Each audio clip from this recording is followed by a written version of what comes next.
Corona काल की वजह से बड़ौदा में उपचुनाव की तारीख का ऐलान भले ही न हुआ हो, लेकिन उपचुनाव की तैयारी काफी पहले से शुरू हो चुकी है। बीजेपी जेजेपी गठबंधन के नेता आए दिन बड़ौदा, गोहाना और सोनीपत में दिखाई देते हैं और बड़ौदा की समस्याओं पर गांव के लोगों से चर्चा करते हैं।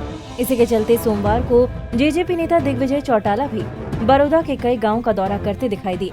चुनाव में किसका प्रत्याशी उतरेगा, इस सवाल पर दिग्विजय ने कुछ साफ नहीं किया, मगर इतना जरूर कहा कि गठबंधन का उम्मीदवार कम से कम 50-60 हजार वोट से जीत दर्ज करेगा। निरंतर अपने कार्यकर्ताओं से संपर्क साधे हुए हैं। हमारी पार्टी के तमाम वरिष्ठ नेता भी प्रत्येक वर्कर के यहाँ जाकर, प्रत्येक गांव में जाकर के लोगों से हालात जो है सब चर्चा कर रहे हैं। राजनीतिक हालात जो बने हैं उन पर चर्चा कर रहे हैं। मुझे उम्मीद है कि गठबंधन ये चुनाव बड़े भारी बहुमत से कम 50-60 हजार वोटों के अंतर से जीतेगा। जब कभी भी चुनाव होगा, हम उम्मीद करते हैं कि कोरोना महामारी से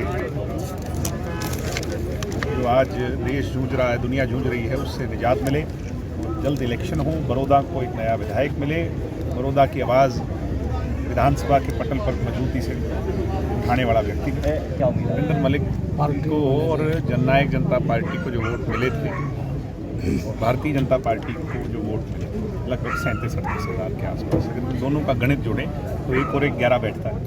तो ये 11 जो है ये इस बार इस विधानसभा के उपचुनाव में गठबंधन की जीत है। जिस प्रकार से पानी भराव का मामला है बनवासा गांव का, और बिजली की भी समस्याएं किसानों की है, आप सरकार में हैं। हम सभी चीज़ों को लेकर के गंभीर हैं। पानी भराव को लेकर के सरकार ने डायरेक्शंस दे दी हैं। बिजली की जो समस्या है, बिजली मंत्री हमारी सरकार के वो 2 दिन पहले यहाँ पे आकर के भी गए थे, चौधरी रणजीत सिंह जी, कल भी यहीं थे, माफ़ी चाहूँगा।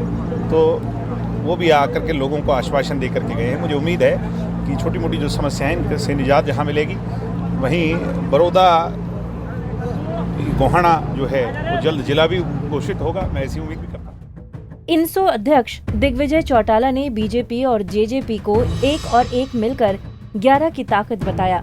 साथ ही बड़ौदा हलके के बनवासा गांव के बरसाती पानी की समस्या को भी हल करने का आश्वासन दिया।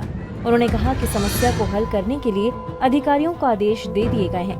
बहरहाल जिस तरह से तमाम दलों के बड़े बड़े नेता बड़ौदा में जुट रहे हैं, उससे ये तो जाहिर सी बात है कि ये चुनाव इनेलो, कांग्रेस और गठबंधन सरकार के लिए नाक का सवाल बनता जा रहा है। गोहाना से सुनील जिंदल, पंजाब केसरी टीवी।